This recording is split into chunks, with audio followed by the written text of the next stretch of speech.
बहुत ही घटना।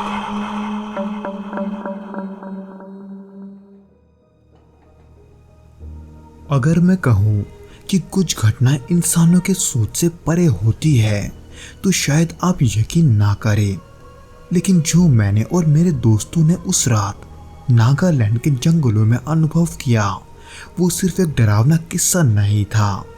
वो कुछ ऐसा था जिसे हम आज तक पूरी तरह समझ नहीं पाए हैं। दोस्तों, आज के भौतिक घटना के एपिसोड को हम संकेत जी के पॉइंट ऑफ व्यू से सुनेंगे, जिनके साथ ये घटना वास्तव में घटा था।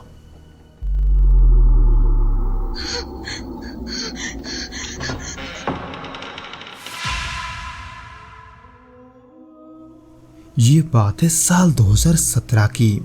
मैं और मेरे 3 दोस्त रवि, कुणाल और जतिन नागालैंड के घने जंगलों में ट्रैकिंग के लिए गए थे।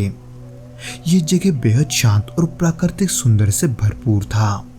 हम सब ट्रैकिंग के शौकीन थे और इस बार कुछ नया एक्सप्लोर करने के लिए हमने ये जंगल चुना था। हमारे ट्रिप का पहला दिन तो आसान था। सुबह सुबह कोहिमा से निकले और शाम तक जंगल के बीच एक साफ सुथरी जगह पर पहुंच गए। वह एक छोटा सा मैदान था, चारों ओर ऊंचे ऊंचे पेड़ थे और दूर से एक नदी की हल्की हल्की आवाज सुनाई दे रही थी। वहां का माहौल बहुत ही सुंदर था, इसलिए हमने वहीं पर कैंप लगाने का फैसला किया। जब हमने टेंट लगाना शुरू किया तब सूरज ढलने लगा था। जंगल में दिन की तुलना में रात बहुत तेजी से आती है। चारों ओर घना अंधेरा होने लगा था और हल्की ठंड भी महसूस हो रही थी। हम सभी ने मिलकर आग जलाई और फिर खाने की तैयारी करने लगे। उस समय तक तो सब कुछ सामान्य लग रहा था, लेकिन जैसे जैसे रात गहराती गई हमारे बीच कुछ अजीब सा एहसास शुरू होने लगा। हम सब आग के पास बैठे बातें कर रहे थे कि अचानक जंगल में एक अजीब सी खामोशी छा गई। ऐसा लगा जैसे आसपास के सारे कीड़े मकोड़े और पक्षी एकदम चुप हो गए हो। बस आग की हल्की सी चटकने की आवाज आ रही थी। उस समय थोड़ी असहजता तो महसूस हुई, लेकिन हमने इसे ज्यादा तवज्जो नहीं दिया। तभी हमें दूर से धीमे से ड्रम की आवाज सुनाई देने लगी। पहले लगा कि शायद वो कोई स्थानीय लोग होंगे जो अपने रीति रिवाज के वजह से ऐसा कर रहे हैं, लेकिन धीरे धीरे वो आवाज और स्पष्ट होने लगा। ये कोई सामान्य संगीत नहीं लग रहा था। इसके लय में एक अजीब सी उदासी थी, जैसे कोई प्राचीन अनुष्ठान हो रहा हो। फिर वो आवाज धीरे धीरे तेज होने लगी। अब ऐसा लगने लगा था कि ये आवाज हमारे चारों ओर घूम रही है। कभी बाएं ओर से वो आवाज आती तो कभी दाईं ओर से। उन आवाजों को ऐसे दिशा बदलता देखकर हम चारों एक दूसरे की ओर देखने लगे। अब तक हम सबके चेहरे पर चिंता साफ दिख रही थी। रवि ने टॉर्च उठाई और टेंट से बाहर झांकने लगा, लेकिन हमें वहां से बाहर अंधेरे में कुछ साफ नहीं दिखाई दिया। लेकिन ऐसा लग रहा था कि कोई दूर खड़ा होकर हमें देख रहा है। हल्की रोशनी में पेड़ों के पीछे हमें कुछ हलचल से महसूस हुई, लेकिन जब हमने टॉर्च वहां डाली तो कुछ नहीं था। हम टेंट के अंदर वापस आ गए, लेकिन अब हम थोड़ा घबराने लगे थे, क्योंकि ड्रम की आवाज भी धीरे धीरे तेज होती जा रही थी और अब हमें कुछ फुसफुसाने जैसा आवाज भी उसके साथ सुनाई देने लगा था। ये सब कोई सामान्य बात नहीं थी, बल्कि किसी ने अनजानी भाषा में मंत्र उच्चारण जैसा कुछ करना शुरू कर दिया था। वो आवाज कभी धीमी होती तो कभी अचानक तेज हो जाती। इन अजीब चीजों को होता हुआ देखकर अब तक हमारे हाथ पैर ठंडे पड़ चुके थे। कुणाल ने धीरे से मेरा हाथ पकड़ा और उसकी पकड़ ऐसी थी जिससे मुझे साफ ये पता चल रहा था कि वो अंदर से हिल चुका है। उसी बीच जतिन ने कहा कि हमें तुरंत सुबह होते ही यहाँ से निकल जाना चाहिए। हम सभी इस बात से सहमत थे। लेकिन अभी ये रात बहुत लंबी थी। उसके कुछ ही देर के बाद मैंने हिम्मत करके टेंट की जिप हल्की से खोलकर वहां से बाहर झांका।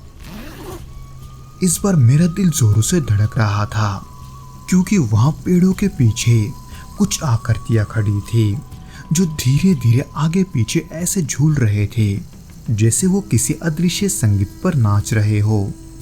लेकिन इसमें सबसे डरावनी बात ये थी कि उनके हाथ में कोई वाद्य यंत्र नहीं था, फिर भी ड्रम की आवाज उन्हीं के हिलने के साथ तालमेल बना रही थी।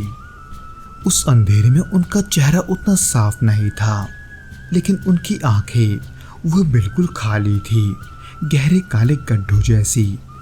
उनके होठ भी हिल रहे थे, लेकिन उनमें से कोई आवाज नहीं निकल रहा था। इस अजीब चीज को देखकर मेरे पूरे शरीर में जैसे सिरहन दौड़ गई थी।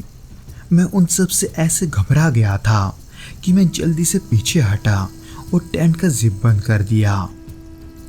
उस दौरान मेरी आवाज तक नहीं निकल रही थी, बस मैंने बाकी तीनों की ओर देखा और मेरी आंखों से वो ये समझ गए थे कि मामला अब बेहद गंभीर हो चुका है।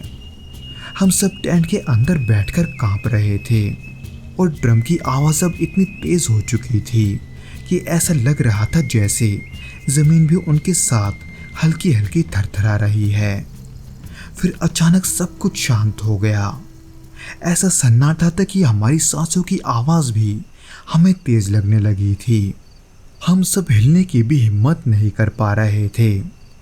उसी दौरान जब मैंने घड़ी की ओर देखा तो रात के ठीक 12 बज रहे थे। वो रात किसी तरह बीती तो थी, लेकिन सुबह की पहली किरण पड़ते ही हमने तुरंत सामान समेटा और वहां से निकलने की तैयारी करने लगे।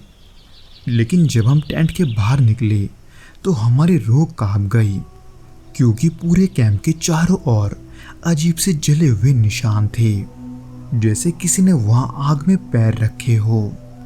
ये निशान बिल्कुल गोल घेरा बनाते हुए फैले हुए थे, मानो किसी अनजान शक्ति ने हमारे कैंप को केंद्र में रखकर कोई अनुष्ठान किया हो। वहां की आसपास की घास पूरी तरह से झुलसी हुई थी और हवा में जले हुए मांस जैसी गंध फैली हुई थी। ऐसा लग रहा था जैसे किसी ने पूरी रात हमारी चारों ओर घूमकर इन निशानों को बनाया हो, लेकिन वहां किसी के पैरों के निशान नहीं थे, सिर्फ ये गहरे काले जले हुए धब्बे थे।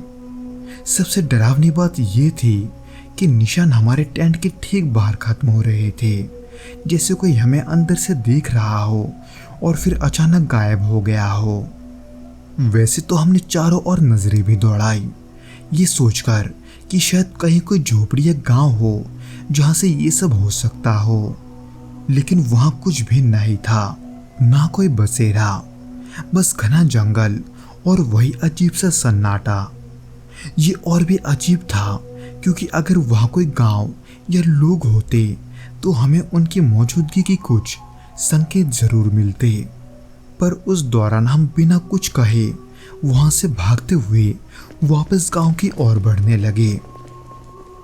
कभी कभी लगता है कि हम वहां से बचकर निकल तो आए हैं, लेकिन हमारे भीतर का एक हिस्सा अब भी उसी जगह में अटका हुआ है, जैसे हमारी परछाई वहां रह गई हो। और हर रात जब सब सो जाते हैं वो हमें वापस बुलाने की कोशिश करता है।